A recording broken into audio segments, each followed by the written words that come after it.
મહાનગરપાલિકા દ્વારા 76મા ગણતંત્ર દિવસ નિમિત્તે ભવ્ય કાર્યક્રમનું આયોજન કરવામાં આવ્યું હતું। આ કાર્યક્રમમાં સુરત મહાનગરપાલિકાના કમિશનર શાલિની અગ્રવાલ મુખ્ય અતિથિ તરીકે હાજર રહ્યા હતા, જ્યારે ઉપમેયર તરીકે doctor Naresh Patil, standing committee chairman Ranjan Patel અને શાસક પક્ષના નેતા શશીબેન ત્રિપાઠી સહિત અન્ય મહાનુભાવો આ તહેવારની રજત શોભામાં વધારો કર્યો હતો।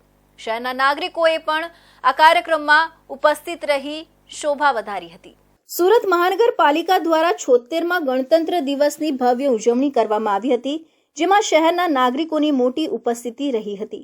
આ કાર્યક્રમમાં સુરત મ્યુનિસિપલ કમિશનર શાલિની અગ્રવાલ મુખ્ય અતિથિ તરીકે હાજર રહ્યા હતા, જ્યારે ઉપમેયર doctor Naresh Patil, standing committee chairman Ranjan Patel અને શાસક પક્ષના નેતા શશીબેન ત્રિપાઠી સહિત અન્ય મહાનુભાવો આ તહેવારની રજત શોભામાં વધારો કર્યો હતો। આ વિશેષ દિવસે રમતગમત ક્ષેત્રે અને અન્ય સેવાકીય કાર્યોમાં યોગદાન આપનારા લોકોનું પ્રમાણપત્ર અને પુરસ્કારો આપી સન્માન કરવામાં આવ્યું હતું। આ માન્યતાએ લોકોમાં પ્રોત્સાહન અને ઉત્સાહ ભર્યો અને તેમને આગળ વધવા માટે પ્રેરણા આપી હતી।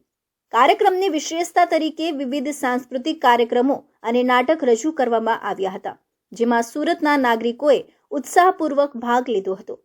આ કાર્યક્રમો દ્વારા દેશભક્તિ અને સાંસ્કૃતિક વારસાને પ્રોત્સાહન આપવાનો પ્રયાસ થયો હતો।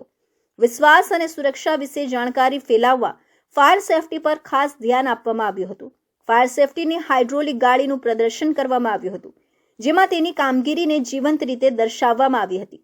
આ ઉપરાંત નવા ફાયર સેફટી ઉપકરણોની માહિતી આપવામાં આવી હતી, જે લોકો માટે ખૂબ જ શીખવણસભર સાબિત થયું।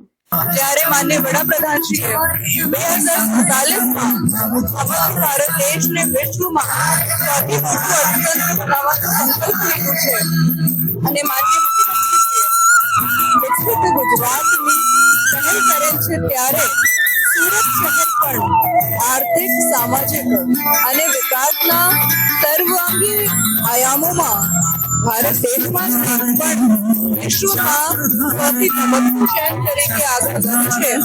એવી સુરત શહેરના નગરજનોને હું વિશ્વાસ આપું છું કે ભારત સરકાર અને ગુજરાત સરકારના માર્ગદર્શન હેઠળ સુરત મહાનગરપાલિકા આ વિકાસ યાત્રામાં અવિરત કામ કરશે।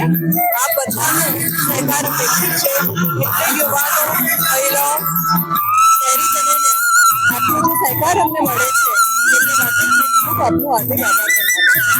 આ ભવ્ય કાર્યક્રમ દ્વારા સુરત મહાનગરપાલિકા દ્વારા દેશભક્તિ, સમાજ સેવા અને સુરક્ષાની ભાવના પ્રસરાવવામાં આવી હતી। ઉપસ્થિત મહાનુભાવો દ્વારા નાગરિકોને સાંસ્કૃતિક અને નૈતિક જવાબદારીનું મહત્વ સમજાવવામાં આવ્યું હતું।